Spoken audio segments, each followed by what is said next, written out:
जय श्री कृष्णा मेरी YouTube family. दोस्तों, आप लोग कैसे हैं? आशा करता हूं कि आप लोग अच्छे होंगे, स्वस्थ होंगे। भगवान आप लोगों का हर मनोकामना पूर्ण करे।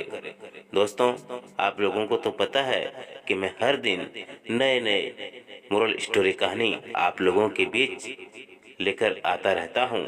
और आज भी एक छोटा सा मोरल स्टोरी कहानी पुरानी से रिलेटेड लेकर के आया हूं। दोस्तों, शिव के परम भक्त एक लुटेरे की कहानी है दोस्तों। और सदगुरु जहां मल्ला नाम के एक चोर की एक दिलचस्पी कहानी सुनाने जा रहा हूं मैं, जो शिव का एक परम भक्त था दोस्तों। तो दोस्तों, इस कहानी को लास्ट तक जरूर सुने। और जो भी मेरे चैनल पे पहली बार आए हैं, कृपया चैनल को सब्सक्राइब जरूर करें। और ये कहानी अगर आप लोगों को अच्छा लगेगा तो एक लाइक जरूर कर देना दोस्तों। तो चलिए दोस्तों, देर किस बात की, कहानी को स्टार्ट करते हैं। मसूर से लगभग 16 किलोमीटर दूर नंजनगुड़ के नाम से प्रसिद्ध जगह की बाहरी सीमा पर एक शिव भक्त रहता था। उसका नाम मल्ला था। वह किसी धार्मिक परंपरा से नहीं जुड़ा था और पूजा ध्यान के नियम नहीं जानता था, लेकिन बचपन से ही आंखें बंद करने पर उसे सिर्फ भगवान शिव दिखते थे। शायद उनके लिए भक्त एक ठीक शब्द नहीं है। उनके जैसे लाखों लोग हैं जो एक तरह से शिव के बंदी हैं। उनके पास कोई और चारा ही नहीं है। शायद मैं भी उनके जाल में फंस गया। हम उनकी खोज नहीं कर रहे थे। हम ऐसे घमंडी थे कि कोई खोज कर ही नहीं सकते थे, लेकिन उनके फंदे में फंस गए थे। शिव एक शिकारी थे। वे न सिर्फ जानवरों को फांसते थे बल्कि मनुष्यों पर भी फंदा डालते थे, जैसे कि मल्ला भी ऐसे ही थे।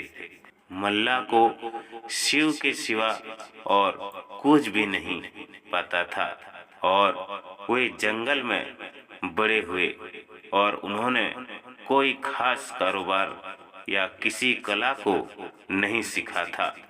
किसी को रोक लेना और उससे जरूरत की सभी चीजें छीन लेना उन्हें गलत नहीं लगता था, तो ये करते थे और एक लुटेरे के रूप में प्रसिद्ध हो गए।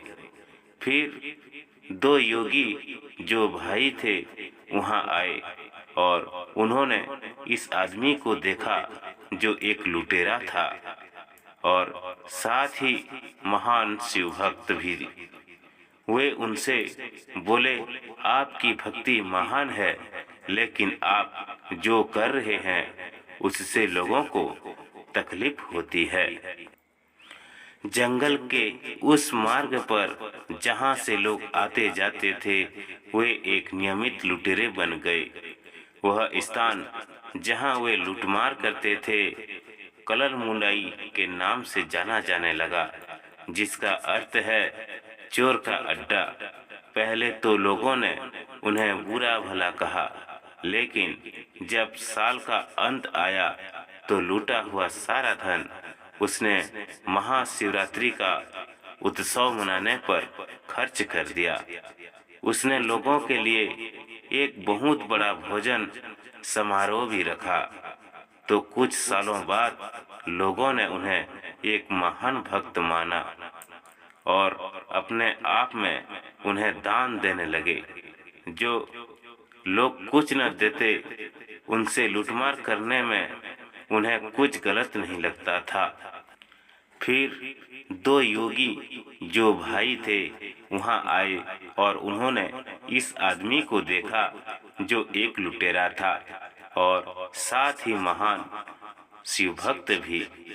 वे उसने बोले, आपकी भक्ति महान है, लेकिन आप जो कर रहे हैं उससे लोगों को तकलीफ होती है। उन्होंने जवाब दिया, मैं यह सब शिव के लिए ही कर रहा हूँ, तो इसमें समस्या क्या है? तब उन योगियों ने मल्लाह को ठीक से समझाया, उन्हें अलग बैठाया और उन्हें कुछ व्यवस्था की बातें सिखाईं।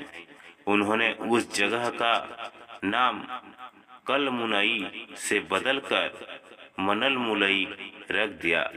आज भी वहाँ जगह मनल मुलई के नाम से जानी जाती है मित्रों। वहाँ उन्होंने महाशिवरात्रि का जो उत्सव शुरू किया, वह अब उस स्थान की एक बड़ी परंपरा बन गया है। योगियों के साथ बैठने और लूटमार छोड़ देने के 1.5 साल के अंदर ही मल्लाह को महासमाधि प्राप्त हो गई। इसी तरह से उन्हें मुक्त कराने के बाद उन योगियों ने उसी दिन वहीं बैठकर अपने शरीर भी छोड़ दिए। अब वहाँ इन लोगों के लिए एक सुंदर धार्मिक स्थल बन गया है। काबिनी नदी के तट पर उस स्थान का नाम अभी भी मलन मुलई ही है।